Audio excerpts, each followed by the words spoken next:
Hey y'all, happy Saturday. Hello. It's your girl Sharita, the Behavior and Learning Strategist, coming at you from the Morgan Unlimited Growth Institute, where you can find solutions for your child's behavior and learning challenges. What's been going on? How y'all doing? Father's Day is tomorrow. I'm so excited. I got everything ready. Actually went shopping in advance, not last minute trying to figure everything out. You know what I mean? So I'm very excited about tomorrow, Father's Day, to celebrate my wonderful husband. We met in high school. We're high school sweethearts, and we have two beautiful daughters, and he's an awesome dad to them. So I want to definitely say happy Father's Day to my husband, Kevin Morgan, and also to all the dads out there holding it down, doing your thing for the kids. We love you very much. We appreciate you. Now, I want to tell you about the topic today. It's going to be a good one. Now, we preparing our kids for going into school ahead of the game. So we're not waiting for September or when school starts. We're not waiting for schools to start to try to get our kids together. We're starting now getting our kids together, okay? So I've given y'all the basics of math, what every kid should know, the basics of reading, what every kid should know. And now today, I'm going to teach you how to get your kids to focus to do it in the first place, okay? Because I don't care how good your plan is, what you want to teach your child. Could be really excited, ready to rock and roll, but if your child does not focus well, get distracted, getting up out of their seat, can't sit for a long time, want too much help right next to them, all that stuff. If there's a lot of distractions going on, it's going to be very difficult for your child to grow. This is a must, you guys. This is a must. The focus, improving your child's focus during studying, right? During homework time, and then having it transfer into the classroom for class, for improvement in the classroom. That's so essential to your child's growth in the coming year. Now, for me, I teach both at the same time. I teach kids how to improve their reading and literacy overall, and also math overall. But at the same time, if I notice that my students are unfocused, I teach them how to focus. If I notice that my students are distracted or moving around in their seats, don't want to sit down, that's in the action plan. I must get that under control. They must learn that in order for this to work. Now, I think that when we're trying to work with our kids, a lot of times we make the mistake of trying to do one at a time. We might be trying to help them with their reading, but we're just focusing on reading. Meanwhile, they get distracted, unfocused, and all over the place, which makes it very difficult, okay? Same thing in school. And we try to teach them how to do math, but they don't stay in their seats. They talk too much. They, talking out in class. All this other stuff is going on. I learned a long time ago when I was a mental health specialist, and I started helping kids with their homework when they came from school. Okay, we started helping the kids with their homework, and we saw them being very unfocused, very distracted, even acting out, getting upset because they couldn't function independently. I learned a long time ago that there is a correlation between acting out behaviors or any avoidance behaviors or any distracted behaviors, problems with focus. There's a correlation between that and also the inability to function independently and read on their own. So I combine both, okay? So this is what I'm going to help you guys do today, is to improve your child's focus while you are improving their reading or getting them to do some homework or writing or whatever it is, okay? Now, before we do that, I just want to make a couple of announcements, okay? This summer program is going down next week, guys. It's going down, moms and dads. We are starting officially next week, but we will be enrolling kids over the next couple of weeks, even if you haven't gotten your assessment done, your free consultation assessment done and scheduled and enrolled already, you still have time. Okay, this summer it's going to be very intense. We're creating honor roll students, but for the first time, Miss Sharita is focusing on one subject for 2 weeks at a time. For example, the first week I'll be focusing on math foundation, strengthening that math foundation, right? The second week, my students will be learning math on and above their grade level. So it'll be advanced math. So they'll get the foundation and then they will get advanced math. And then the next week after that, for 2 weeks, we'll be doing literacy. Same concept, okay? So we're doing this so that when the kids go back to school, whatever they get hit with in class, they can handle, because they have a strong foundation, but they also know how to work above their grade level. Oh my goodness, I cannot wait. It's going down. My students are ready.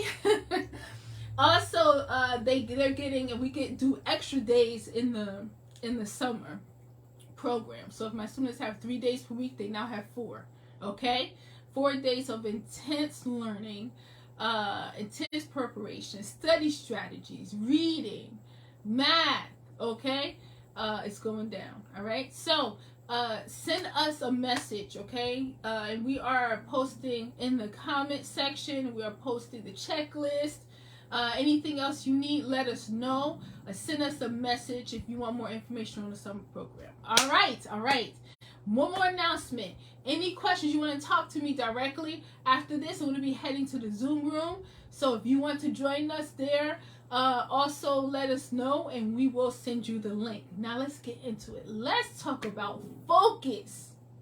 I'm so passionate about this, y'all, because I really feel like, well, first, I have to tell you this. I want to tell you the reason why I started teaching kids how to focus. How to focus. Okay?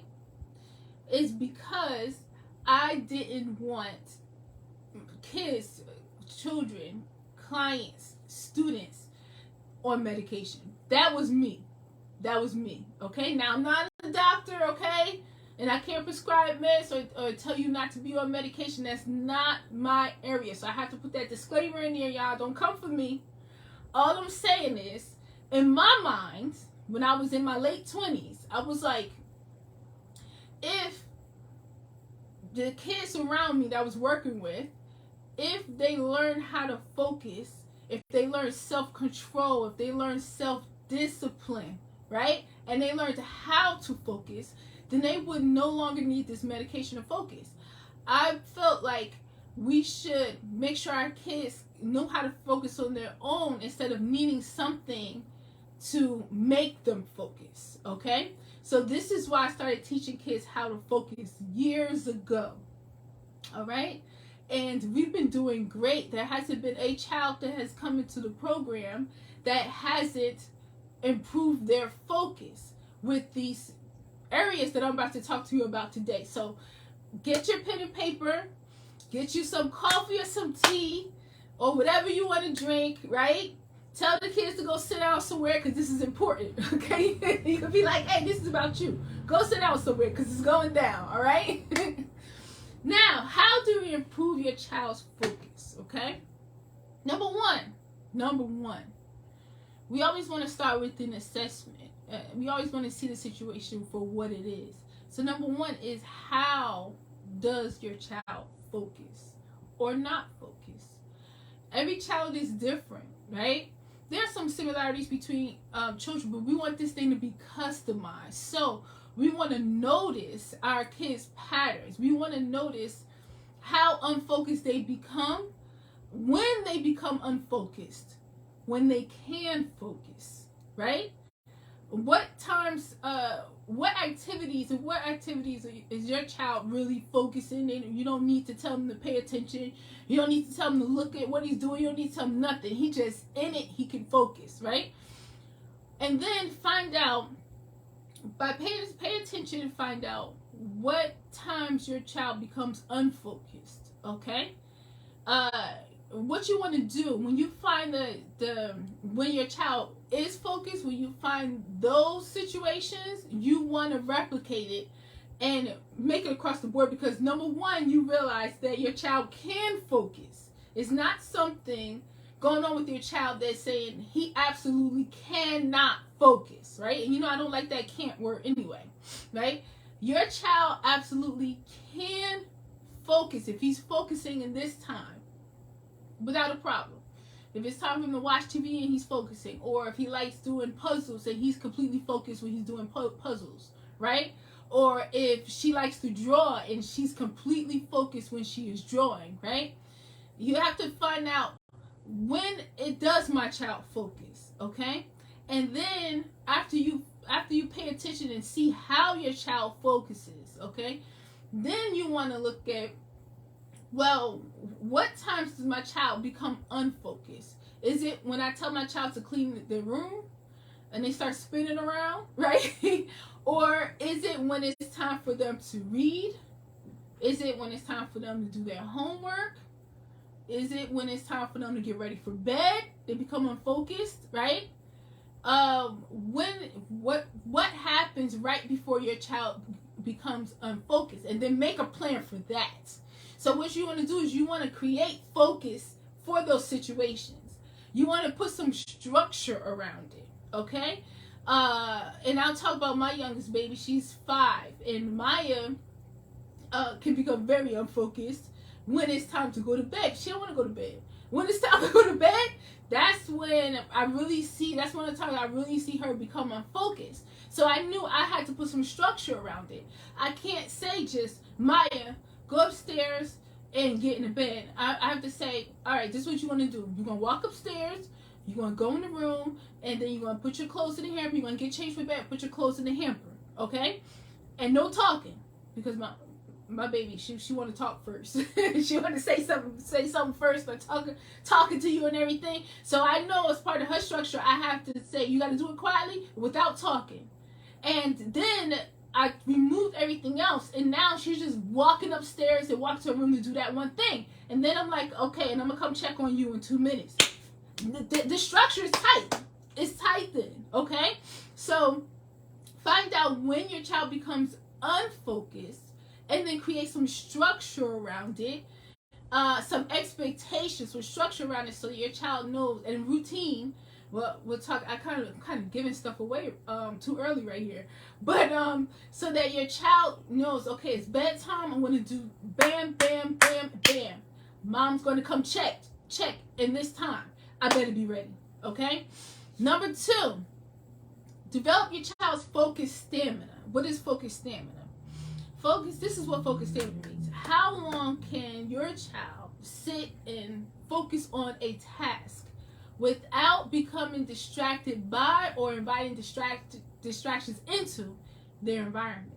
Okay, so some kids, it's time for them to do some work, and somebody will walk past, and then they're all paying attention to that, or somebody say something over here and they're talking over there, right? They're paying attention to everything around them, right? So they get distracted by their environment.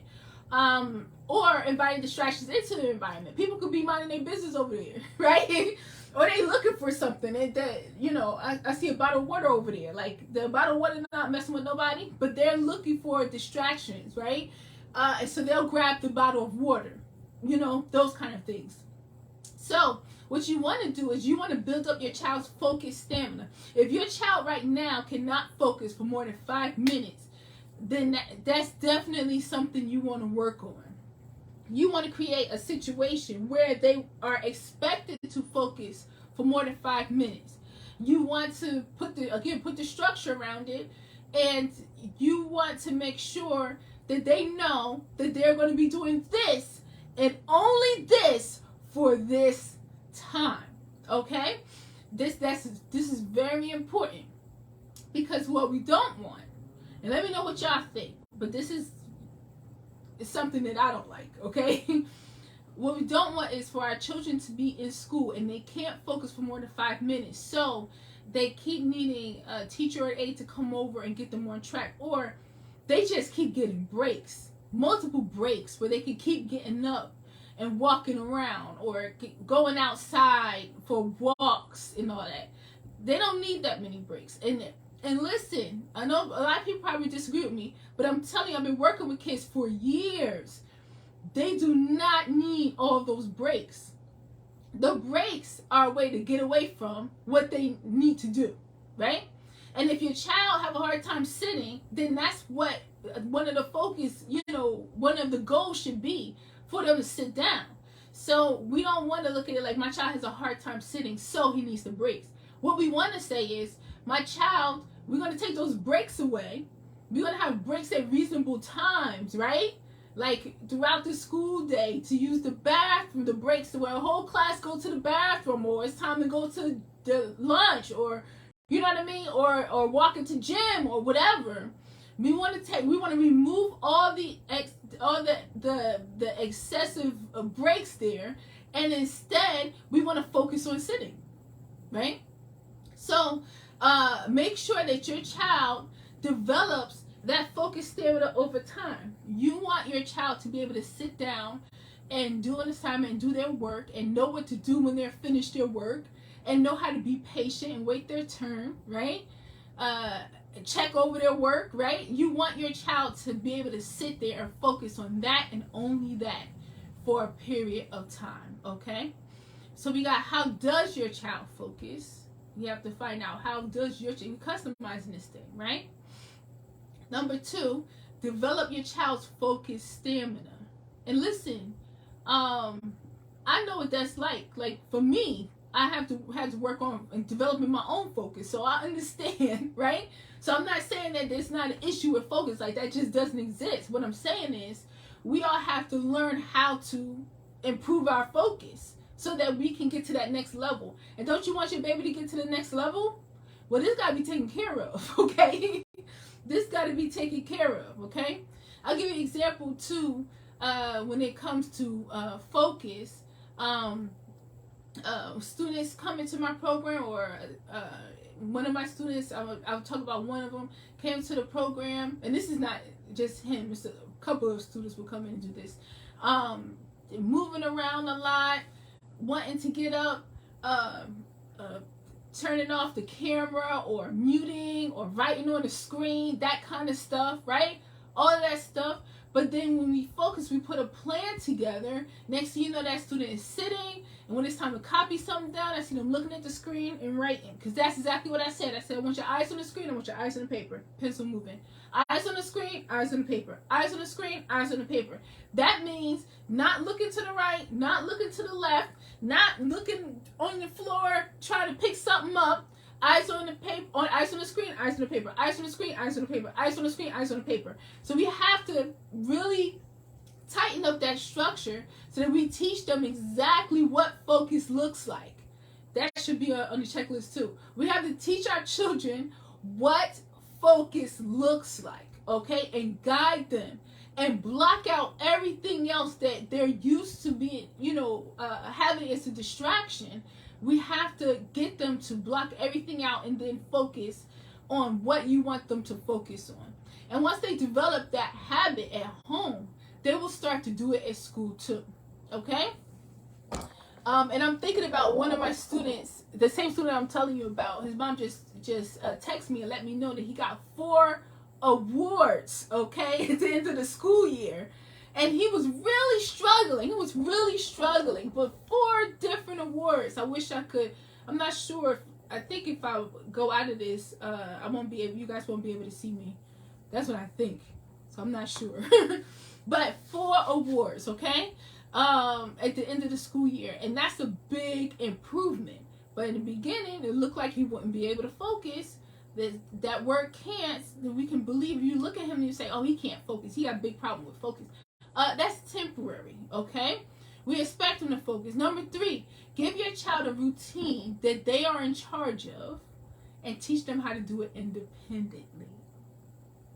So we have gaps we have spaces where kids can become unfocused. We want to close those spaces up, right? We don't want to do it. It's like a leak. We want to block that leak. We want to close those spaces up.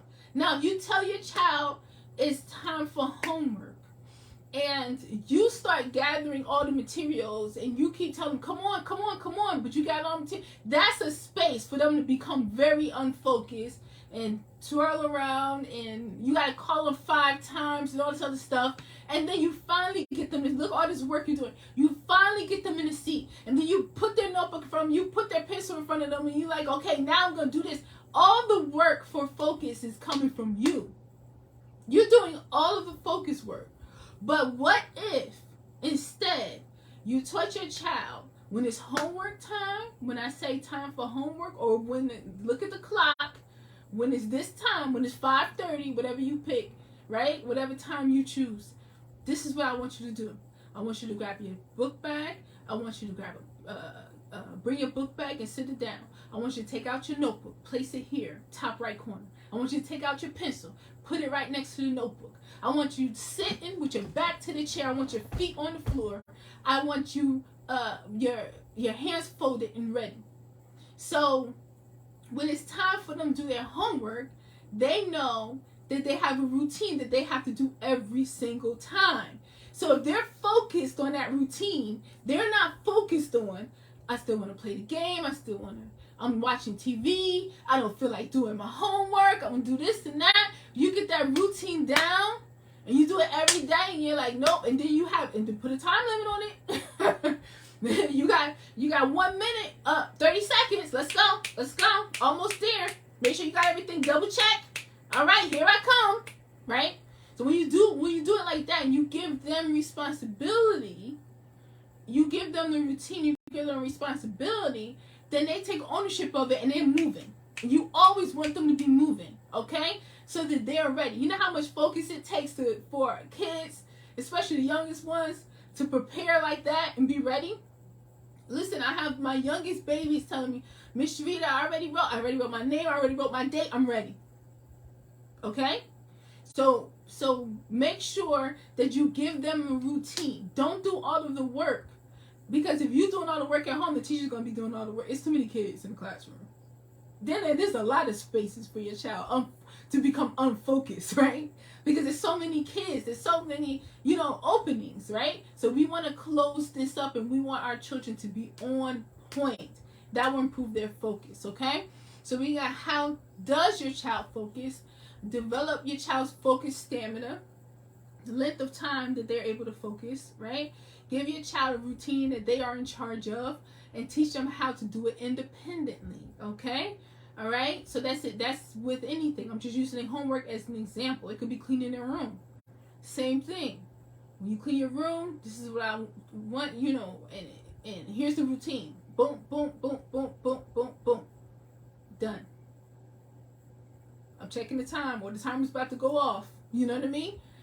That takes focus, because they have to stop their brain from focusing on this, and then bring the focus over here to get the job done. And it's moving.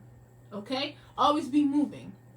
Number 4, set expectations on how you want things done. Okay? And look, I was trying to hold off on this one. This is what I was just talking about with the room. You want to tell your child how you want it done. You want to tell your child where the hamper goes, and how you want the clothes in the hamper, how you want their shoes organized, right? You want to tell them how you want, the bed made. They can just throw the blanket on and walk away and say, I made the bed. Teach them how you want it. So set expectations, because it takes more focus to make the bed and put it a certain way and double check and make sure it's right. That only comes from your expectations. Okay? Unless your child is like, I'm just really psyched about having a really made, well-made bed. If they like that, they like their things neat and they feel okay. But the average child is not really, they just want to throw their things and then run out, right? So set an expectation, for how you want it done, okay? When they finish eating, don't allow them to just leave their stuff on the table and walk off. They have to clean up after themselves. How do you want it done? You want to take their plate and put it in the sink, and their cup and put it in the sink, and then wipe the table off, and take the little crumbs and put it in the trash? push their chair in. Listen, when I was teaching, my students had a routine. They used to clean the classroom, first of all. The janitor didn't have to do much. The custodian didn't have to do much at all. But at the end of the day, it was like that. It's time to line up. Everybody had to have their stuff ready. Their book bags had to be not holding them, not on the floor, on the back of their chairs. I'm inspecting. I'm looking around. That takes focus, okay? And then when it's time for them to line up, I used to have them stand up and then stand behind their chair and push their chair in and put their hands on their chairs and stand there and wait. And I'm looking to see who's ready. This is what we have to. We have to give our kids some standards because they will focus on that. So you know what used to happen before I did that? They would be all of them not have their stuff ready, and I got to get them lined up and outside, right? They would not have their stuff ready. They'd be dropping their stuff. They'd be getting into arguments with each other. You know what I'm saying? All that stuff, twirling around, fighting over who's going to be the line leader and all this other stuff. No, I put structure and expectations there so that they know what to focus on. See, when it comes to kids being unfocused, a lot of it has to do with the kids having too much free reign to do things or not do things properly. They're kind of all over the place and everything, and they're waiting for the adults to come and fix it and make it nice and neat and tidy and keep reeling them back and putting them back where they're supposed to be. So what we want to do is flip the script here. We want to put the responsibility on them for their own things, and we want to always be saying, be ready, be ready. When I come to you, be ready. When I look up, be ready. When I look up from my desk, this is what I want to see. This is how you show me you're ready. This is how you show me you finished doing your work. This is how you show me that you know the answer, right? Not, when somebody else trying to talk. This is how you do it, okay? All right? So that one is set expectations for how you want things done. Homework. That's another good one. I want your name on the paper. I want your name on the paper and I want your date on the paper. That's me. I always, okay? Name and date on the paper. I want you to write down the questions. That's me again. They have to write down all the questions. They can't just write answer, 3-word answer. I want you to write down the questions. I want you to write the answers down. You know, I want your work neat. I want you to double check it, okay? These are the things that I teach them. I have these expectations. So it takes focus and them paying attention to detail to make sure they have everything set up already the correct way, okay? And this is helping them develop self-discipline, okay? And if they have self-discipline and they're focusing on the right things, then they're not going to have no self-control and be all over the place because they're like, okay, I got to make sure this is right before I present it to Miss Sharita because Miss Sharita's about to look at it and this is what she wants. So don't be afraid to have these expectations, for how we want things done. And the same thing when it comes to writing. I teach a lot of kids, and I've taught a lot of kids over the years when they come to me, and that's throughout the grades, they write, but they're not making sure they have a capital letter in the beginning of a sentence and a period at the end of the sentence. They know how to do it. Some of them I have to teach them. Some of them don't know, and I have to teach them. But other ones, they know how to do it. They just wasn't really putting much effort or really paying much attention to detail when it came to their writing. So they were just writing, and then here you go, right? No, give it back. Give it back. Go back, and you missed a couple of periods. Find them, okay, and make them work. All right. So set expectations for how you want things done. If we do that at home, when they go in the classroom, they have now built up that muscle. And that will help in the classroom, and the teacher will thank you for it because they will have self-discipline, okay? So the next one, number 5, is teach your child to pay attention to details. Teach your child to pay attention to details, okay? Like I said before, kids they can just run over and not really put much effort, not really pay much attention to it. But teaching them to pay attention to details is going to help them in reading, it's going to help them in spelling, it's going to help them in math, it's going to help them in their writing, you know what I mean? It's going to help them in science, it's going to help them everywhere because They have to actually look at it, especially with reading comprehension. A lot of kids read the text, but they don't know what they're reading because they're not paying attention to detail and they're not connecting with what they're reading. They're just getting through it. So when you teach them to slow down and pay attention to detail and make sure what they read every word, okay? Don't pass over a, don't pass over the, don't switch the and instead of saying this you say the, or instead of saying the you say this. Listen, honey, I stop my students and I get them to go back and get that word. They have to read every word exactly as it appears on the page. And that is teaching them how to pay attention to detail. We have to read everything on the page. We have to read the word name, we have to read the title, we have to read the author. They skip over all of that and just start reading the paragraph, the first paragraph. No, go back and get that. Well, the reason why I teach them, and then students when they first come, they're like, I have to read the word name or write my name. No, read the word name. They like, what? Yeah, it sounds a little ridiculous. But the reason I do that is to teach them to search the whole page and look at the whole page. Also read the directions on the page, whatever the instructions for how you're going to do your work, right? So this is so important to teach them to pay attention to detail when they're doing their work, when they're doing chores. Pay attention to detail. Make sure that you did a good job. If you sweep, there shouldn't still be dirt on the floor because you didn't sweep it all in the trash can. Make sure you sweep it all up. Pay attention to detail, okay? This is going to help them tremendously.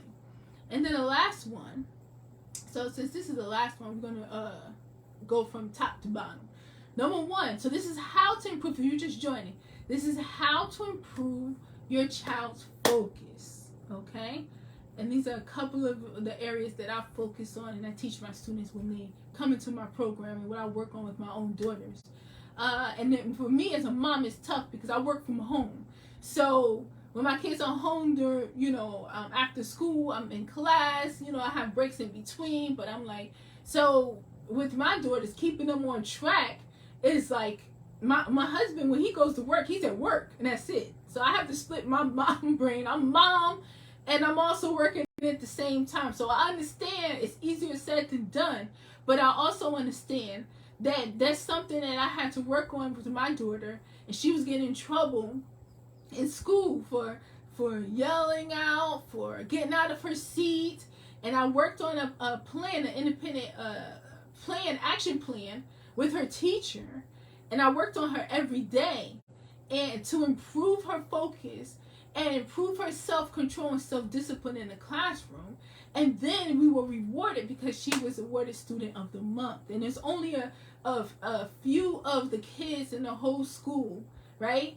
From each class. They select kids from each class to have Student of the Month. During Student of the Month, they did a big ceremony. It was beautiful. She felt so good. This is the reason why we do this, y'all. When we're trying to get our kids together and we're trying to improve their focus and we're getting them to pay attention to detail and we're working them, people on the outside might be like, oh, let them be a kid and you're working them too hard and all this other stuff. But the look on my daughter's face when she heard she got Student of the Month, okay, is worth it. I will go through her not wanting to, sit down when she had to sit down and practice sitting. That's one thing that I did, practice sitting, right? I will go through that. I will even go through people on the outside. I don't get that now. I used to get that when I was younger. Looking and shaking their heads because they don't understand.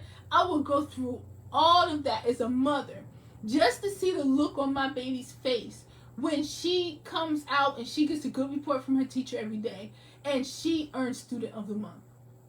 It is worth it. I'm telling y'all, it's worth it. So whatever work you have to do right now, when you feel like this is a lot, or am I being too tough, or or be easy, or am I really, because the kids don't like it, right?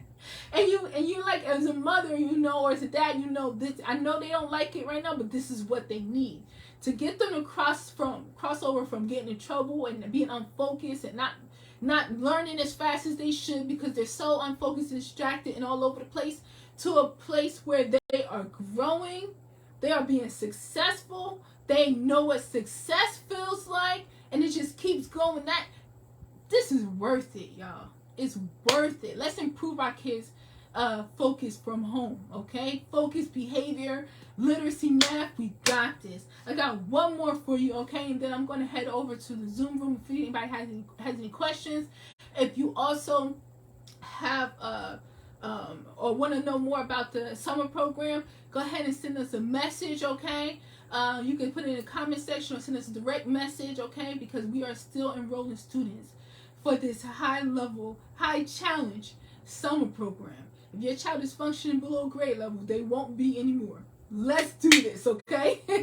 Last one. This is a big one. That's why I saved it for last. You know what I'm saying? That's why I saved it for last. It's a big one. Teach your child how to remain in their seat.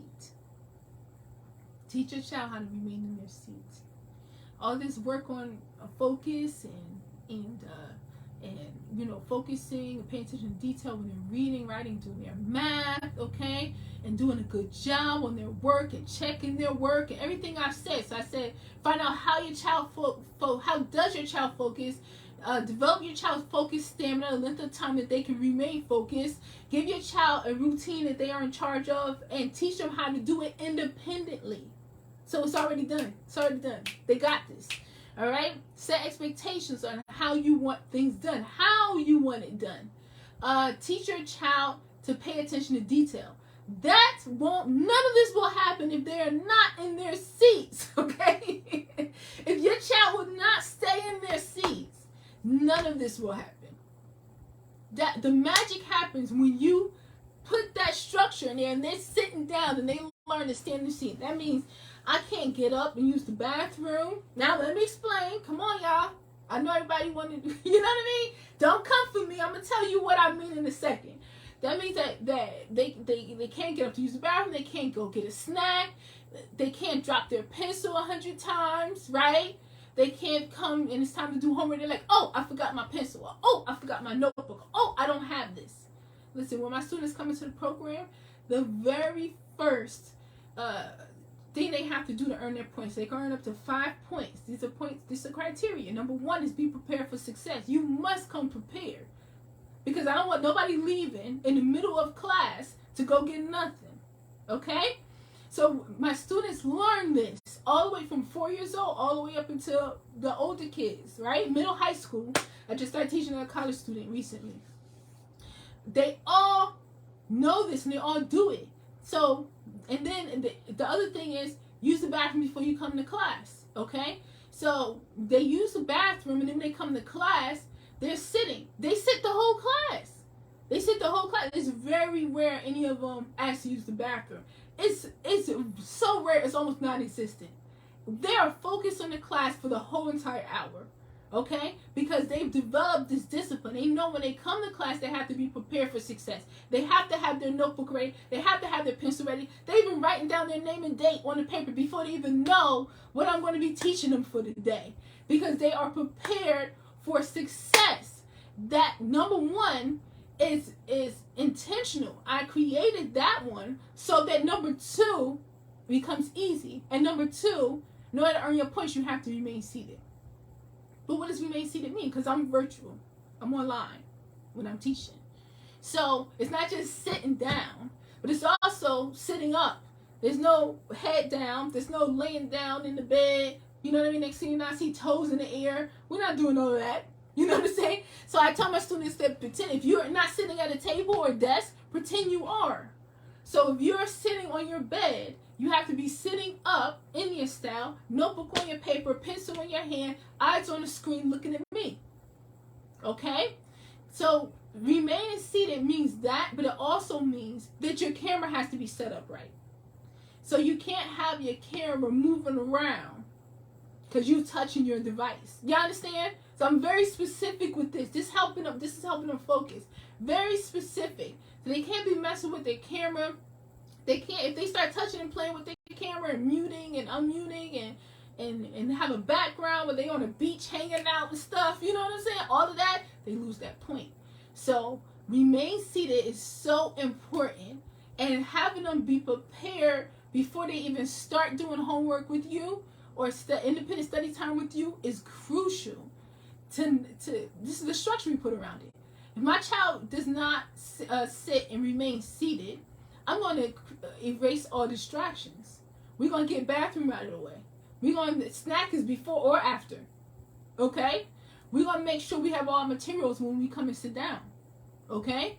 So that works. Now that we're there, now we can go to the next 3 things, which is follow directions, do my work, and do my best. Because those are the 5 things they have to do to earn 5 points. Okay? But none of that will happen. Follow directions, do my best, and do my work if they don't sit in their seat. If they have to keep getting up. If they keep dropping their pencil. If they drop their pencil one time, everybody's like, up.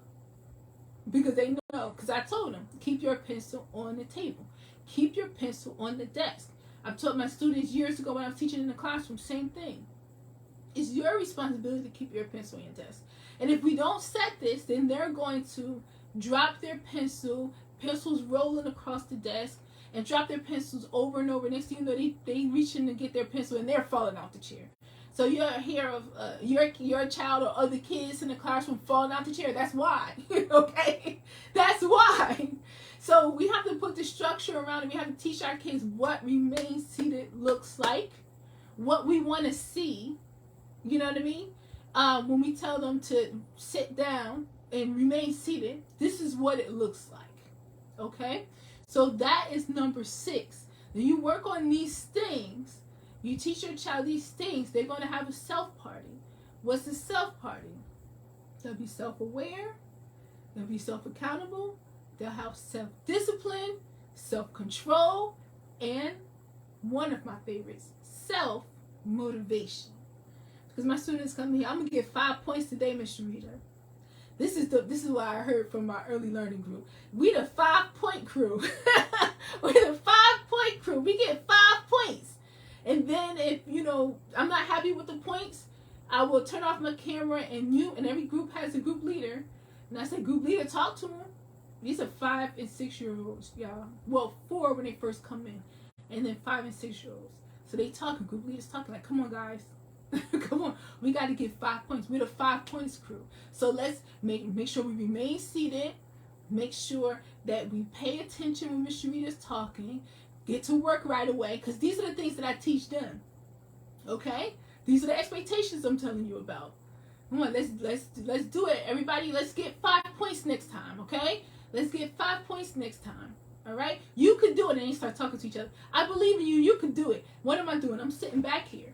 Because when we say, remember I said, what did I say? Give your child a routine that they are in charge of and teach them how to do it independently. I've done my job.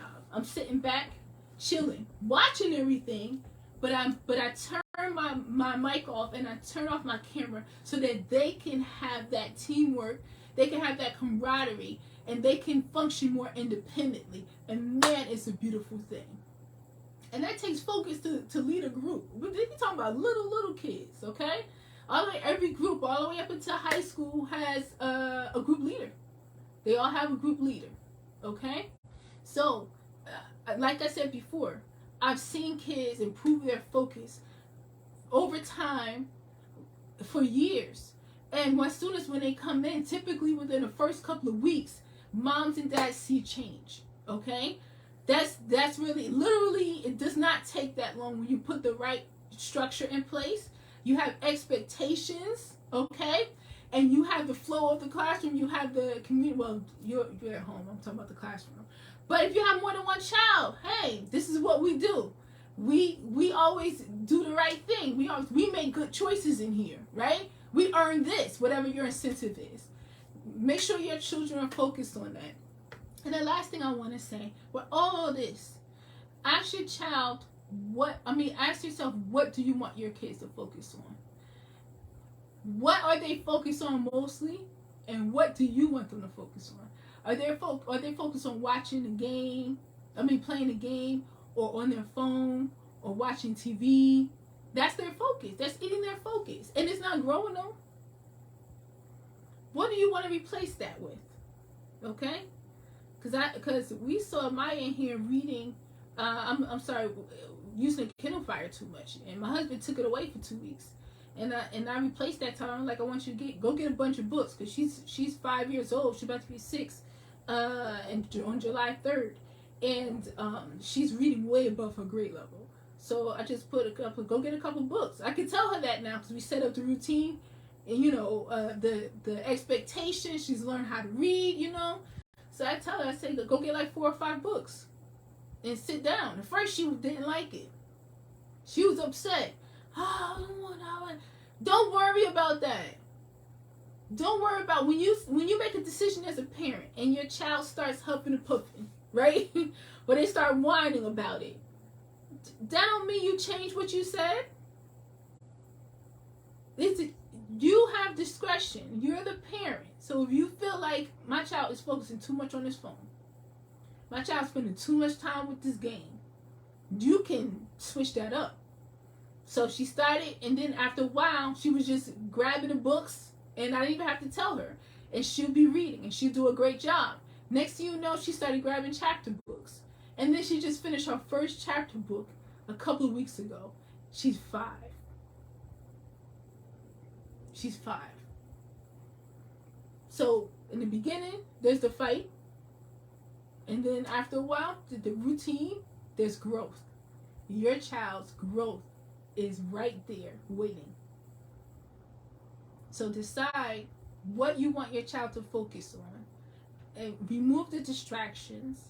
Follow these tips. You can click on the link in the comment section to get the checklist, right? And start growing and improving your child's focus now. So when they go back to school, they are equipped for success, because that's what we do. We improve our children's behavior, focus, learning from home, and then we send them to school equipped for success. We got this. All right. Thank y'all so much for hanging with me today.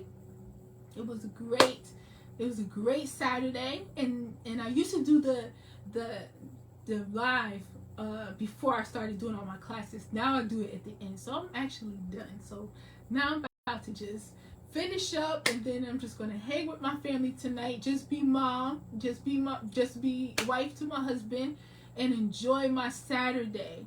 Happy Father's Day again for all the dads out there. We love you so much. All the dads holding it down, okay? There's nothing like a dad that'll come in and hold it down, all right?